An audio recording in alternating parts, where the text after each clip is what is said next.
Les fientes de pigeons tombées par inadvertance lui ont permis d'acquérir une maison de campagne sans débourser un sou. Mais une fois les clés en main, elle a eu des regrets. Rénover cette vieille bâtisse allait coûter une jolie somme. Les robinets étaient bouchés, l'entrepôt ne contenait que des bouteilles d'alcool vides, et les petits animaux qui apparaissaient de temps à autre la rendaient folle. Pourtant, c'est cet endroit même qui allait devenir un tournant dans la vie de Mace. Il y a quelques jours encore, Mace menait une vie épanouie tant sur le plan professionnel que personnel. Mais elle a appris par hasard que son mari la trompait. Et ce qui lui était encore plus difficile à accepter, c'est qu'en vertu de la loi locale, comme ses revenus étaient moitié bien supérieurs à ceux de son mari, elle devrait continuer à lui verser une pension alimentaire élevée après le divorce. Or, Mace avait vidé toutes ses économies pour acheter la maison. Son mari l'avait anticipé et lui a proposé une seconde option. Lui céder la maison héritée de sa mère en échange d'une somme d'argent. Acculée, elle n'a pu qu'accepter la proposition de son ex-mari et quitter cette maison où elle avait vécu plus de 30 ans. Elle voulait emporter tous les meubles, mais après réflexion, elle n'a pu prendre que les 2 caisses de livres dans le coin. Tu es sûr?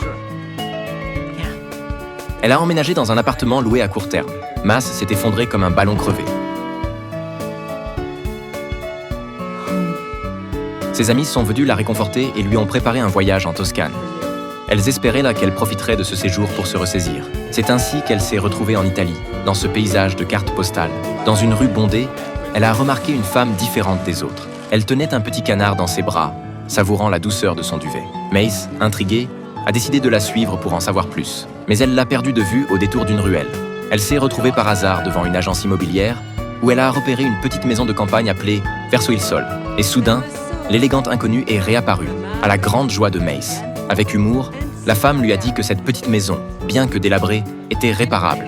Mais pour une touriste, Mace trouvait que ce n'était pas un choix judicieux. « N'est-ce pas ce que tu aimes ?» Les paroles de l'inconnu ont semblé l'éclairer. Sur la route vers la prochaine étape, le bus de Mace a été bloqué par un troupeau de moutons. Stupéfaite, elle a vu par la fenêtre du véhicule la vieille demeure à vendre, celle-là même qu'elle venait de voir. C'était peut-être le destin. Mace a pris une décision audacieuse. Elle allait acheter cette vieille maison. En poussant le vieux portail rouillé envahi par les plantes grimpantes, elle a découvert une maison entourée de verdure.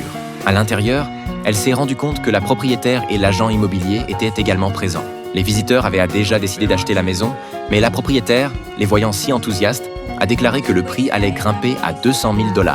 Cela a définitivement fait fuir le couple. Mace a saisi l'occasion et a proposé un prix bien inférieur à 200 000 $.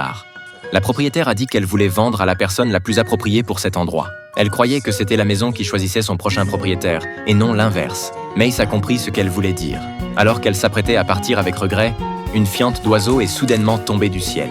Merci mon Dieu, c'est elle, c'est un signe. En Italie, c'est en effet un très bon présage. Symbole